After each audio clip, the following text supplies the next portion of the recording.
नमस्कार, मैं शंभू कुमार सिंह और आप देख रहे हैं नेशनल दस्तक। आज फिफ्थ फेज में वोटिंग हो रही है 61 सीटों पर। यूपी की 61 सीटों पर वोटिंग हो रही है और मैंने लगभग सभी जो जिला हैं, अमेठी, सुल्तानपुर, चित्रकूट, प्रतापगढ़, कौशाम्बी, प्रयागराज, बाराबंकी, अयोध्या, बहराइच, श्रावस्ती और गोंडा, इन तमाम जिलों का मैंने दौरा किया। कल मैंने आपको यूट्यूब पर लाइव भी किया था। पॉलिसी वही अपनाई जा रही है। बहुत ज्यादा एंटी इनकम्बेंसी है। मुझे भी थोड़ी झिझक थी कि क्या होने वाला है यूपी में, लेकिन अब मैं क्रिस्टल क्लियर हूं कि शेड्यूल कास्ट किसी कीमत पर बीजेपी को वोट नहीं कर रहा है। मुसलमान किसी कीमत पर बीजेपी ओवैसी को वोट नहीं दे रहा है, वो एक तरफा जा रहा है। ओबीसी में बड़ा डेंट लगा है। जैसे पश्चिमी उत्तर प्रदेश में जाटों ने साथ छोड़ा था बीजेपी का, पूरे उत्तर प्रदेश में मौर्य, कुशवाहा, कुर्मी, जो ओबीसी समाज के लोग हैं, जिसमें सामाजिक जागरूकता आई है। और सबसे बड़ा जो काम हुआ है, जो बीजेपी से नाराजगी की वजह है, वो है सांड और खुले जानवर। उनकी इतनी फसलें बर्बाद हुई हैं कि वो इतने नाराज हैं, गुस्सा में हैं कि वो कुछ भी सुनना नहीं चाहते हैं। कोई ऐसा जिला और तहसील नहीं मिलेगा जहां सांडों की वजह से लोगों की मौत नहीं हुई है। सड़कों पर एक्सीडेंट होते हैं, सांडों ने लोगों को मारा है। और लोग इतने नाराज हैं कि उन्होंने, अब पहले तो बुलडोजर बाबा कह रहे थे, अब मुख्यमंत्री को इस तरह के एडजेक्टिव लगा रहे हैं, सांड बाबा कह दे रहे हैं।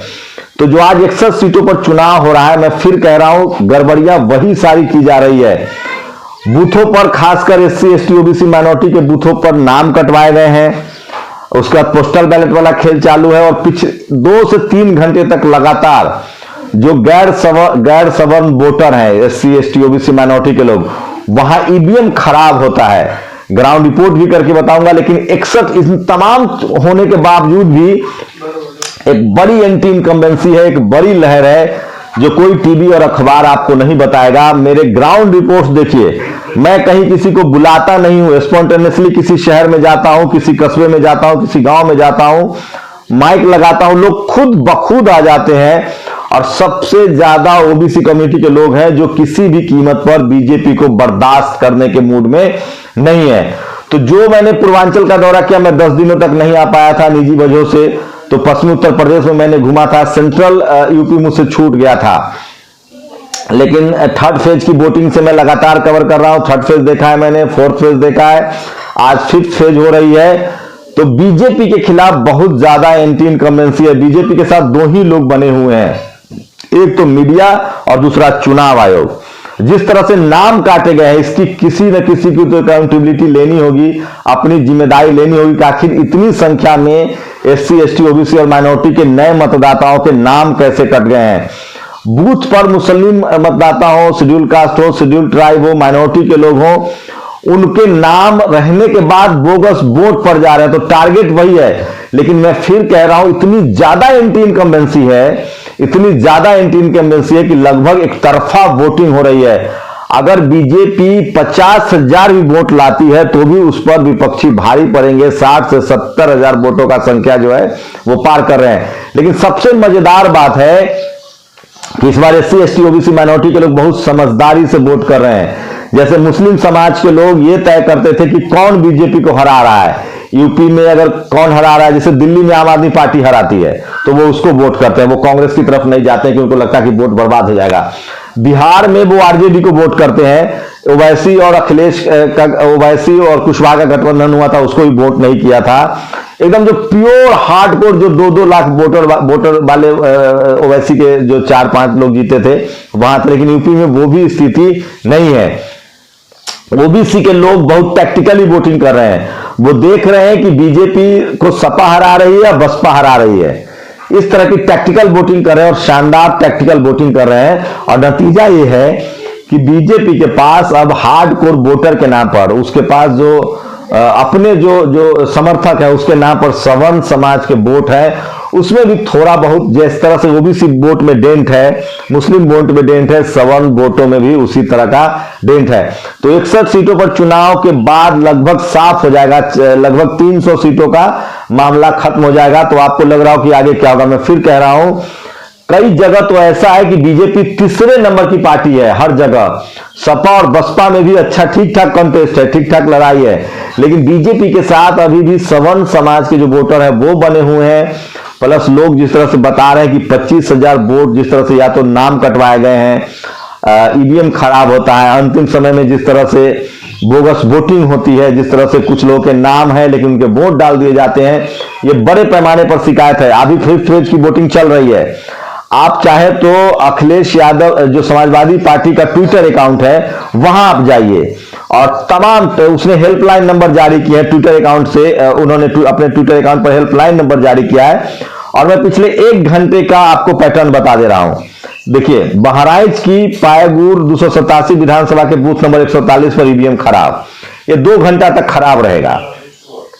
प्रतापगढ़ जिले के बाबागंज 245 विधानसभा के बूथ संख्या 42 पर ईवीएम खराब, ये भी 2-3 घंटा खराब रहेगा। 100 से 25 वोट डैमेज करने की कोशिश है।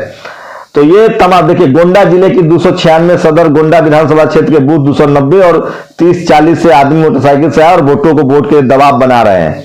तो ये उनके जो लोग हैं, देखिए गोंडा में बूथ नंबर 69 पर ईवीएम खराब, तो 100 ईवीएम खराब करने का टारगेट रखा गया है ताकि 100 में मान लीजिए 50 वोट भी अगर डैमेज होता है तो 5,000 का आंकड़ा पार करता है। तो इस तरह की तमाम जो छोटी छोटी बहुत माइन्यूट तरीके से इस बार गड़बड़ी करने की कोशिश हो रही है। प्रतापगढ़ जिले की कुंडा 246, सोचिए ईवीएम कैसे खराब हो जाएगा। आप क्या कर रहे थे? झाल बजा रहे थे। इतना टेस्टिंग होता है, फिर ईवीएम अगर खराब ही होना है तो बैलेट पेपर से चुनाव कराइए। मैं फिर कह रहा हूं, एक बेईमानी है। अमेठी जिले के 181, 128, 129, 130, 131 पर ये देखिए बीजेपी का झंडा लगा हुआ है, तो ये भी है। और तो ये तमाम जो खबरें हैं मैं आपको लगातार बार बार बता रहा हूं कि सोशल मीडिया पर जो खबरें वायरल है वो मैं आपको बता रहा था। और ये बड़ी टैक्टिकल वोटिंग है, लेकिन उसके बाद भी इतनी ज्यादा एंटी इनकम्बेंसी है, इतनी ज्यादा एंटी इनकम्बेंसी है कि आप कल्पना नहीं कर सकते हैं। लोग बहुत नाराज हैं, सांड वाला बड़ा इशू है। बीजेपी के लिए शायद ही कोई मौका है यूपी के चुनाव में। बाराबंकी में 256 पर बूथ खराब है, तो ये लगातार सोचिए 1 घंटे में, बार बार कह रहा हूं 4 घंटे 3 घंटे के आसपास शुरुआती दौर में लोग वोट डालने जाते हैं, उनकी कोशिश होती है कि वोट डाल के मुक्त हो जाए और उसी समय ईवीएम, और जो SC ST OBC माइनॉरिटी बहुसंख्या वही सब प्रॉब्लम है। लेकिन उसके बाद भी इतनी ज्यादा एंटी इनकम्बेंसी है कि एक तरफा वोटिंग हो रही है। अखिलेश यादव लीड करते हुए दिख रहे हैं। बीएसपी की भी स्थिति कई जगह अच्छी है, लेकिन बीजेपी के लिए सबसे चिंताजनक खबर है कि पूरे यूपी में बीजेपी का कोई नाम लेवा नहीं है। पूर्वांचल में तो बिल्कुल स्वाहा ध्वस्त है। मेरे कुछ ग्राउंड रिपोर्ट्स देखिएगा, मैं जानबूझकर मैं कम्युनिटी पूछता हूं, आप ओबीसी हैं तो बात कीजिए, सवन अगर आप जनरल कैटेगरी के हैं तो बात कीजिए, नाम से टाइटल में सब कुछ रखा है, पता चल जाता है। आप उम्मीद नहीं करेंगे कि एक तरफा वोटिंग हो रही है। इसके बाद भी अगर बीजेपी का कुछ हो जाए तो ये कोई चमत्कार नहीं है, मिरेकल नहीं है, ये सब कुछ सेटिंग है। चुनाव आयोग की पूरी विश्वसनीयता खतरे में। आप सोचिए, जब इतना ही ईवीएम खराब होना हो तो फिर बैलेट पेपर से चुनाव हो, आपके वोट की क्या अहमियत रह गई और किस तरह से मजाक बना दिया गया है, ये आप कल्पना नहीं कर सकते। ग्राउंड से भी पूरा दिन आपको रिपोर्ट दिखाऊंगा, लोगों की राय दिखाऊंगा। नेशनल दस्तक पर 6ठे फेज की शाम से ही आप ग्राउंड रिपोर्ट देखने लगिएगा। कोई मिलावट नहीं, सीधा जो जनता कह रही वो हम आप तक पहुंचा रहे हैं। सबसे बड़ा मुद्दा है सांड का, जो पूर्वांचल में जो जिस तरह से लोग मरे हैं और जिस तरह से उनकी फसलें बर्बाद हो रही है। दूसरा बड़ा मुद्दा है बेरोजगारी का। बीजेपी लाख कोशिश के बाद हिंदू मुस्लिम नहीं करा पाई है।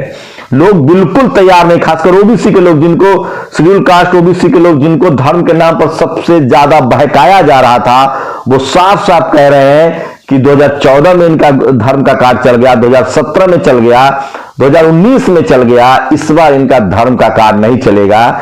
इसलिए यूपी में हो सकता है कि सपा बसपा उसके बाद तीसरे नंबर की पार्टी बीजेपी बनकर रह जाए।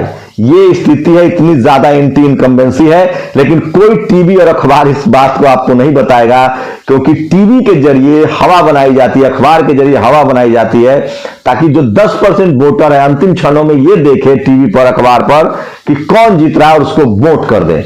तो मैं इसलिए कह रहा हूं कि इस बार बहुत ज्यादा एंटी इनकम्बेंसी है, लोग नाराज हैं, गुस्से में हैं। बेरोजगारी बड़ा मुद्दा है और हिंदू मुस्लिम का कार्ड जो है वो चल नहीं रहा है। हिंदू मुस्लिम किसके लिए किया जाता था? ओबीसी वोट के लिए, शेड्यूल कास्ट वोट के लिए। इस बार जिस तरह से उनकी तकलीफें बढ़ी है, जिस तरह से आरक्षण खत्म हुआ है, एससी एसटी ओबीसी माइनॉरिटी के लोग कम से कम बीजेपी को वोट देने के लिए तैयार नहीं है। तो 5वें फेज में 61 सीटों पर वोटिंग हो रही है। यह था ताजा अपडेट। छठे और 7वें की भी लगातार रिपोर्टिंग, ग्राउंड रिपोर्ट आप नेशनल दस्तक पर देख सकते हैं। आपकी प्रतिक्रिया भी बहुत जरूरी है। शुक्रिया। नेशनल दस्तक की आपसे गुजारिश है कि अगर इसको बचाना चाहते हैं तो नेशनल दस्तक को सब्सक्राइब करने के लिए रेड कलर के सब्सक्राइब बटन को दबाएं, फिर बेल आइकन की घंटी दबाएं। नेशनल दस्तक को बचाने के लिए बहुत जरूरी है कि हर खबर को शेयर करें, लाइक करें, कमेंट जरूर करें।